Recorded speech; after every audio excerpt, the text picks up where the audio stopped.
What's up, guys? Welcome back to the Lobs Trucking channel. And today we're going to be going over week 4 for the Swift Training Academy and go over that and how our experience is still going. So before I start out, I just like to say a huge shout out to y'all, the fans, for checking into the channel, commenting, liking, sharing the video, subscribing. I mean, since I started this vlog type thing about a month ago now, I mean, we've gained about 31 subscribers, getting more views. So it's really cool to see that kind of growth and obviously interact with y'all. If y'all like it, like the video, it gets it out there for more people. So like I said at the very beginning, I'm trying to provide information to y'all so y'all know what to expect coming in to Swift Training 2023. And yeah, so if there's anything that I don't touch base on that you have a question about, feel free to comment below and I'll get to it, or I'll try to find it out the best I can. So anyway, it is starting for week 4 for Swift Training. I'm still up here in Kansas City, and well, today is Sunday, and I will actually be testing out tomorrow on Monday. We're going to the DMV tomorrow, and I'll be doing my test. So I hope I got some good news for y'all tomorrow. I should. I feel pretty confident in it. I haven't been overdoing the studying too much, but staying fresh with the information, the material. Got my alley docks down. Got the parallel parking down. Straight line back and the offset, got it down. So I'm pretty much ready for whatever they're going to throw at me for this test. But yeah, I hope I have some good news for that for y'all tomorrow. But we'll leave that for another video coming up later this week. But my review of week 4 with the Swift Training Academy. So the training material is still great. Week 4 is very similar to week 3. Every morning, you're going to get to class, you're going to check in, they have to clock you in, you have to have log time. That's part of this whole process. You got to have, I think it's 160 logged hours for the school, 40 hours each week. So yeah, you got to make sure you're on time. It's kind of the same. You do that every week of the training. You got to clock in, clock out. They're going to get you an ID badge and all that stuff. But anyway, week 4 is pretty much just a review of week 3. I mean, it really was. It was nothing crazy, nothing new. It was just really going over what we learned in week 3. You're going out to the training pad. First thing in the morning, you're doing your pre-trip with your group, So, my guy in my group, he'd have his book. He'd look over, like I'd do the pre-trip, and he'd make sure I didn't miss nothing. Then I'd let him do it, or we'd split it up. Every morning, that's just how we like to do it. Like, let's say Monday morning, I'd go out there, and I was like, all right, I'm going to start with Form A. I do Form A. I'd be like, all right, you can do Form B. Then I do Form C. Then the next day, we rotate back out. He would start with Form A, just to help us get in the groove of it. Don't want to overdo it, but still, like I said, keep the material fresh in our heads for our big day tomorrow. But week 4 is really just going over week 3 again. We got a little bit more drive time in because we got to drive 3 times last week, and I needed like an hour and 10 minutes of drive time. So we went out, and my buddy in my class, he did like 50 minutes. So we went out and did our drive time Thursday. But the rest of the week was really just going over maneuvers. We do our pre-trip in the morning. They would do evaluations. Our instructor would make sure, we're comprehending information. We're progressing in the training. We're not still trying to figure out what a Freightliner is. I mean, we're understanding everything. So just doing maneuvers, straight line back, our offsets, parallels, alley docks. Really hitting the alley docks pretty hard because the end of the 3rd week, we had just really started doing them. So the start of the 4th week, we're really on them a lot, to make sure we can get the hang of them. Then we'd go back and start doing all the other maneuvers to keep them fresh and so we didn't forget them. So really just going over maneuvers, doing your pre-trip every morning, just getting you ready for that test date, And that's really all it was to it. Not much different.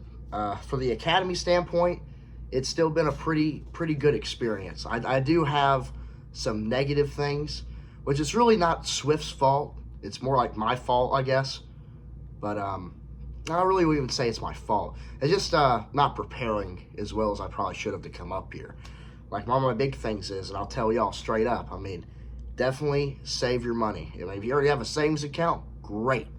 If you're like me, I never really had much savings. So definitely recommend if you are going to be going out to a training academy, you're going to be in the hotel for 3 weeks or 4 weeks or whatever. definitely save your money, because during that time period, you're not getting paid. I mean, you're not an employee yet. You don't become a Swift employee until after you take your test, and then when you pass, then you get hired on. You're guaranteed a job as long as you pass your test and you get hired on. So you're not making a check. The first check you will get is after you pass your test and you do the hire on, then you can get your orientation pay. The orientation was those videos you did in the last day of the second week, watching all the videos, all the benefits. That's orientation. That, like, one day of doing that stuff on the computer. And you'll get, I think it's $300 is what I was told. You're going to get that. So since I test Monday, and I think they have to get me enrolled in payroll and all that stuff, so that'd take probably a few days getting enrolled, and their payday's on Thursday. So that means technically I'm not going to get a check till next Thursday. So I would go pretty much 4 weeks without a check. So you guys got to be prepared for that. Now, I can't say a specific number of what you should save, because everybody has their own bills, their own financial situation, what have you, okay? But I would definitely recommend, see, I really didn't do this, so it kind of sucks, but that's why I'm trying to help y'all out, so you don't got to deal with what I had to deal with. But I will say I'm blessed to have a lot of great friends, for sure. They've helped me out a lot. It's a lot, and I'm forever grateful for that. But besides the point, money, for sure, because I don't know if you got car payment, rent, child support, electricity, water, Wi-Fi, phone bill, whatever you may have, you're not getting paid. So I definitely recommend having a good amount of money saved up to be able to, one, make your bills that are due for that month.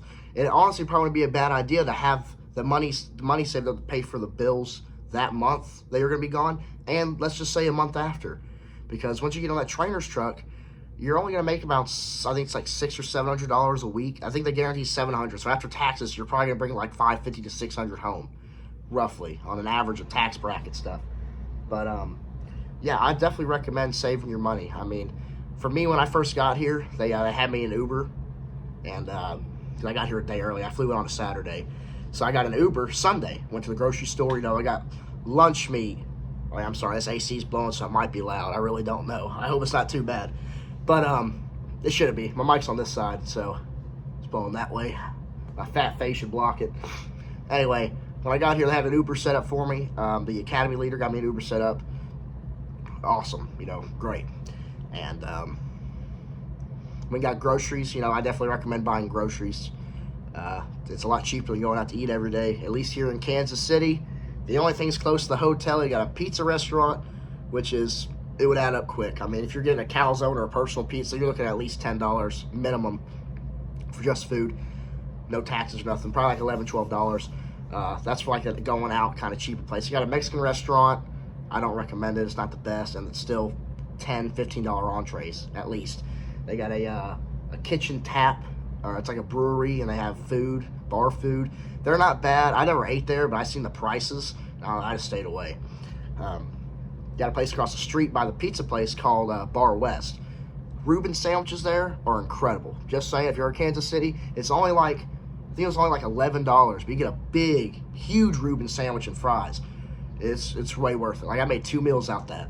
So if y'all come to Kansas City, you're staying the what is this? It's a Hampton Inn. You stay in the Hampton Inn in Kansas City, I definitely recommend go check out the Minsky's Pizza and the Bar West. They have great food, good environment, nice people.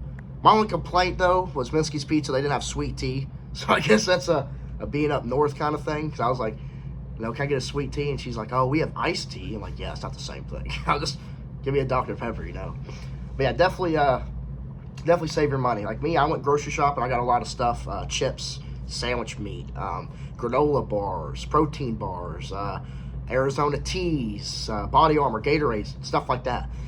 Just so you have food to eat. You're not always going to eat. I went out to eat probably 3 or 4 times while I was here.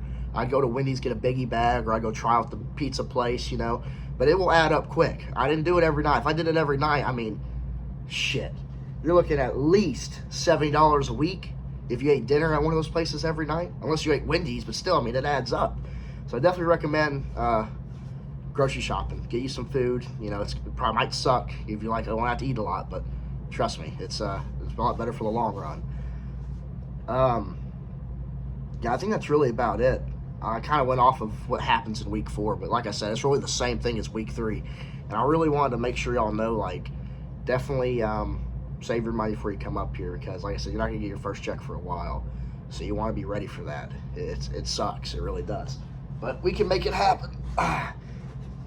We're all going through this. We know what the end goal is, because we want to get that license. We want to hit the road and try to make some decent money out here. I really can. The only thing that's about all I can get on with that topic. I really can't think of anything else at this moment, really, besides going grocery shopping. I kind of do want to go into a video. I don't want to put in this one because, like I said, I want to try to keep these videos under 15 minutes long. Anything over that, I'm just bullshit, I guess. But I want to go into a video of what you should bring with you. I think that'd be a pretty good video. That'd probably be a good 5-10 minute video, just going into detail about why you should bring certain things and why you need this for and that. And that'll actually probably be, I'll probably make that video next week, because as long as I plan on passing, I want to pass, I'm going to pass tomorrow. I'm going to get a plane ticket home, go home, and I'll be home for at least a week until I figure out what's going on with me, either going flatbed or dry van, but that's a whole nother story. So I was going to go flatbed, and there's a lot of, I'm not going to get into it. It's weird stuff going on, so I need to figure that out. But besides that, that's all I got for y'all. So hopefully I'll be back tomorrow. I might do a short video with some good news, piece of paperwork or plastic. Well, not plastic, but at least the paperwork in my hand. You know, that's the goal. Been studying like crazy for it. I'm ready to knock it out the park. So if y'all have any questions for me, feel free to comment them below. And as I said before, I really appreciate y'all's support, following me along for this journey. I plan on doing this probably for at least the rest of my trucking career, as long as I have the time. Might not be able to do it every week, because, you know, I'm not going to be in a hotel room with nothing really to do when I'm on the road. So, but I plan on keeping to make content at least every other week at the latest. Just I want to document this and have y'all along for the journey. So, like I said, if y'all have any comments, feel free to comment them below. I will figure out the answer if I don't already know it. That's about it. Please like, share, comment, and subscribe. And welcome to the Lobs Trucking Channel. So I will catch y'all on the next one. Y'all have a good one.